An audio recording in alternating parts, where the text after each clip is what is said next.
Film की शुरुआत होती है जहां राजा के कुछ सिपाही एक लड़के को दंड दे रहे थे। तभी भीड़ में से एक लड़का निकलता है जो राजा के गार्ड को ऐसा करने से रोकता है। गार्ड को लड़के पर गुस्सा आ जाता है और वो उसका पीछा करने लगता है। वो उस लड़के को मारने ही वाले थे, तभी वहाँ का राजा उस लड़के को गोद ले लेता है और अपने पुत्र के रूप में उसे पालता है। तभी कहानी 15 साल बाद की दिखाई जाती है, जहाँ राजा का खुद का बेटा बड़ा हो चुका है और उसका नाम तुस है, जो अपने चाचा निजाम और अपने भाई गारसिब के साथ अलमस शहर पर हमला करने का निर्णय करता है। और जो बेटा राजा ने गोद लिया था वो भी अब बड़ा हो चुका है और उसका नाम दास्तान है। वे अलमस शहर पर इसलिए हमला कर रहे थे क्योंकि तुस ने अलमस शहर में अवैध हथियारों को पकड़ा था। अलमस शहर के खिलाफ पूरे मामले का तर्क उनके चाचा निजाम ने किया था। तभी राजा ने उन दुश्मनों को पकड़वाने का आदेश दिया जो कि हथियार बनाकर बेच रहे थे, लेकिन ऐसा करते समय अलमस शहर को कोई हानि न हो।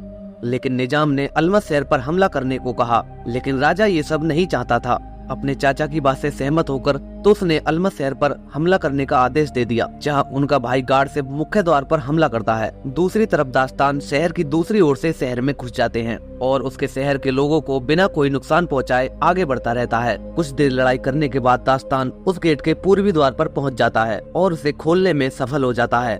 द्वार खुलते ही तुस के साथ सारी फौज उस द्वार की तरफ बढ़ने लगती है और पूरी सेना के साथ तुस और निजाम उस शहर में घुस जाते हैं। अलमस शहर की राजकुमारी तमीना को पता चल चुका था कि उसके शहर में हमला हो गया है, जहां वे एक द्वार को खोलती हैं और उसमें से एक खंजर को निकालती हैं और उसे एक अपने सिपाही को देती हैं ताकि वो उसकी रक्षा कर सके। लेकिन बाहर आते समय दास्तान उस सिपाही को रोक लेता है और उन दोनों के बीच घमासान लड़ाई होने लगती है और आखिर में दास्तान उससे वो खंजर छीन लेता है। फिर राजकुमारी तमीना को तुस के द्वारा गिरफ्तार कर लिया जाता है और वो राजकुमारी तमीना से अपनी शादी का प्रस्ताव रखता है, लेकिन राजकुमारी तमीना उससे शादी करने की बजाय मरना पसंद करती हैं। लेकिन दास्तान की अंटी में खंजर देखते ही वो अपना मन बदल देती हैं और तुस के साथ एक वादा करती हैं कि अगर वो अलमस शहर के लोगों के साथ दया से पेश आए तो वह उससे शादी करेंगी। तभी राजा के कानों में खबर पड़ती है कि उनके बेटों ने अलमस शहर पर कब्जा कर लिया है, जबकि ऐसा करने की राजा ने अनुमति नहीं दी थी। इसीलिए राजा तुस से कहते हैं कि वो राजा बनने के लिए अभी तैयार नहीं है। तभी तुस राजा से कहते हैं कि जब तक वो राजा बनने के लिए तैयार नहीं हो जाते तब तक वे इस शहर में दोबारा नहीं लौटेंगे और तुस वहाँ से चले जाते हैं। रास्ते में तुस को दास्तान मिलता है और वो उसे अलमस शहर के शाही कपड़े को राजा को उपहार में देने के लिए कहते हैं और राजा से तमीना और तुस की शादी का प्रस्ताव रखने के लिए भी कहते हैं। अगर राजा इस शादी से नामंजूर होते हैं तो वो दास्तान से तमीना को मारने के लिए कहता है। राजा दास्तान को अपने सगे बेटे से भी बढ़कर मानते थे, इसीलिए उसके दिए हुए उपहार को वो तुरंत पहन लेते हैं। तभी दास्तान तमीना और तुस की शादी का प्रस्ताव राजा के सामने रखता है। राजा कहता है कि तुस के पास पहले से ही कई सारी पत्नियां हैं, इसीलिए वो तमीना की शादी दास्तान के साथ तय कर देते हैं। तभी उस कपड़े को पहनते ही राजा के शरीर में जलन होने लगती है। राजा तड़प कर नीचे गिरने लगता है क्योंकि उन कपड़ों में जहर था।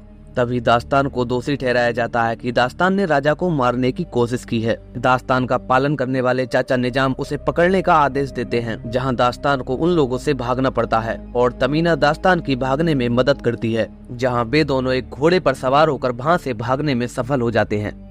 लेकिन तमीना दास्तान के साथ इसलिए भागी थी ताकि वो उस खंजर को चुरा सके और वो खंजर पाने के लिए दास्तान पर हमला करती है। लेकिन दास्तान अचानक से उस छुरी का बटन दबा देता है, जिससे समय 1 मिनट पीछे हट जाता है और दास्तान को ये भी पता लग जाता है कि वो उस चाकू की मदद से समय में 1 मिनट पीछे जा सकता है। लेकिन सामने वाले को इस बात का पता नहीं लगता है और ऐसे करके वो छुरी की सारी रेत खत्म कर देता है। वो रेत खत्म होने के बाद छुरी किसी काम की नहीं थी। वो तमीना से उस रेत के बारे में पूछता है कि वो रेत कहाँ मिलेगी, लेकिन तमीना उसे बताने से मना करती है, जबकि एक रेत की शीशी तमीना के गले में पड़ी हुई थी। जबकि दास्तान समझ रहा था कि अलमस शहर में वो रेत छिपी हुई है और दास्तान को लग रहा था कि तुस ने अलमस शहर पर हमला उस खंजर के लिए ही किया था और वो निजाम को सही मानता है, जिन पर वो विश्वास कर सकता है।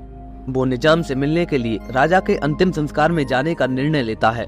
तमीना उसे वहां जाने से रोकती है क्योंकि वहां जाने से वे दोनों पकड़े जा सकते हैं। थोड़ी दूर चलने के बाद तमीना बेहोश होने का नाटक करती है। दास्तान जैसे ही तमीना के पास जाता है तो वो उसका खंजर छीन लेती है और उसे वहां बेहोश करके चली जाती है।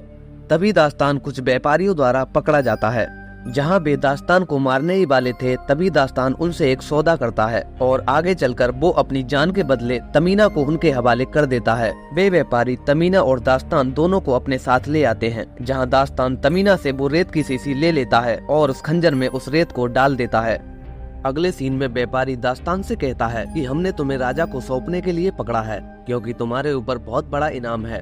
दास्तान ये समझ जाता है कि अब यहाँ से भागने में ही भलाई है। जैसे ही दास्तान भागने की कोशिश करता है, वे लोग उसे पकड़ लेते हैं और उसका खंजर भी छीन लेते हैं। लेकिन तमीना ये सब दूर से ही देख रही थी।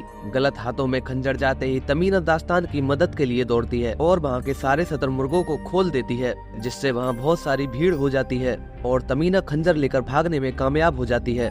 लेकिन कुछ दूर बाद ही दास्तान तमीना को पकड़ लेता है और उससे वो खंजर छीन लेता है और दोनों उस व्यापारी के चंगुल से भाग आते हैं। वहाँ से आते ही दास्तान राजा के दाह संस्कार में पहुँच जाता है और चुपके से अपनी पर्ची अपने चाचा निजाम की जेब में डाल देता है। पर्ची मिलने के बाद निजाम दास्तान से मिलने पहुंच जाता है और राजा की मौत पर दास्तान को सहानुभूति दिखाता है। लेकिन तभी दास्तान की नजर निजाम के हाथों पर पड़ती है, जो कि जहर से जले हुए थे। दास्तान समझ जाता है कि कपड़ों में जहर निजाम नहीं मिलाया था और निजाम राजा को मारकर राजा बनना चाहता था और इसीलिए निजाम दास्तान को भी मारना चाहता है ताकि उसकी कोई भी बात खुल न जाए। निजाम दास्तान को पकड़वाने के लिए अपने सैनिक बुला लेता है, लेकिन निजाम को ये पता लग जाता है और वहाँ से भागने लगता है। सैनिक लगातार निजाम को पकड़ने के लिए उसका पीछा कर रहे थे, लेकिन निजाम बचपन से ही भागने में बहुत तेज था। भागते समय दास्तान की मुलाकात अपने भाई गारसिफ से होती है। वो गारसिफ को निजाम के बारे में बताने की कोशिश करता है, लेकिन उसकी कोशिश बेकार जाती है, तो वो गारसिफ को धक्का देकर वहाँ से भाग जाता है। तभी निजाम तुस के पास आता है और उससे दास्तान को मारने की परमिशन लेता है, लेकिन दास्तान तुस का भाई था, इसीलिए तुस कहता है कि मुझे दास्तान जिंदा चाहिए। निजाम दास्तान को कैसे भी करके मरवाना चाहता था, इसीलिए वो राज्य से अलग किए गए समूह हस्सानीन के पास जाता है। हस्सानीन का ग्रुप बहुत ही ज्यादा खतरनाक था। निजाम हस्सानीन के समूह को दास्तान को मारने की सुपारी देता है। इधर दास्तान और तमीना भागकर रेत के रेगिस्तान में आ गए थे। तभी तमीना दास्तान को उस जगह के बारे में बताती है जहाँ की वो खंजर की रेत पाई जाती है। वो बताती है कि मनुष्यों ने इतने पाप किए थे कि देवताओं ने उन्हें खत्म करने का निर्णय लिया था, लेकिन एक छोटी सी लड़की ने देवताओं से विनती की थी और उन्हें अपने गुस्से से रोकने के लिए मनाया था। तूफान की एक रेत थी जो महान खोखले के अंदर इकट्ठी की गई थी, जिसे आज हम समय की घड़ी कहते हैं, और उस घड़ी को केवल ये खंजर ही तोड़ सकता है और वो घड़ी अलमस शहर के नीचे छिपी है। हम लोगों को खुदा ने उस घड़ी की रक्षा के लिए बनाया था। तभी तमीना कहती है कि हमें इस खंजर को सही जगह पर पहुंचाना होगा और वे दोनों इस काम के लिए निकल जाते हैं। लेकिन जैसे ही वे रास्ते में पानी पीने के लिए रुकते हैं तो उन्हें फिर से वो व्यापारियों का ग्रुप पकड़ लेता है और वे व्यापारी उन दोनों को अपने साथ ले जाते हैं। वे सभी रात में रुककर एक जगह पर आराम कर रहे थे। तभी उनके चारों तरफ मिट्टी उठने लगती है, क्योंकि उन लोगों पर हस्सानीन ने हमला किया था। वो सांप दास्तान को काटने ही वाला था। तभी दास्तान खंजर का बटन दबा देता है और समय में 1 मिनट पीछे पहुंच जाता है और वहां से सभी व्यापारियों को बचाकर ले जाता है। व्यापारी दास्तान को उनकी जान बचाने का धन्यवाद करते हैं और उसका साथ देने के लिए भी तैयार हो जाते हैं। वे सभी लोग उस खंजर को पहाड़ी पर सुरक्षित जगह पर ले जाने लगते हैं ताकि फिर से ये खंजर मानव के हाथों में न जाए। जैसे ही दास्तान और तमीना उस पहाड़ी पर पहुंचते हैं तो वहां पर वे बहुत सारी लाशों को देखते हैं। फिर पीछे से गारसिफ अपनी सेना के साथ आ जाता है और उनको मारने के लिए उन पर हमला करने लगता है। दास्तान गारसिफ को सारी सच्चाई बताता है कि कैसे निजाम ने राजा को मरवाया था और आपस में भाइयों को लड़ाकर खुद राजा बनना चाहता है, और वो दास्तान को इसलिए मारना चाहता है ताकि उसकी सच्चाई खुल न जाए।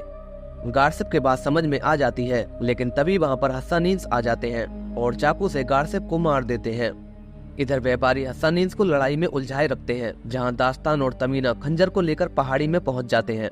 लेकिन तभी दास्तान पर हस्सानीन हमला करता है, जहां तमीना पहाड़ी के अंदर ही बेहोश हो जाती है, जहां सांप उस खंजर को अपने पेट में निगल लेता है और हस्सानीन उस खंजर को चुराने में कामयाब हो जाते हैं।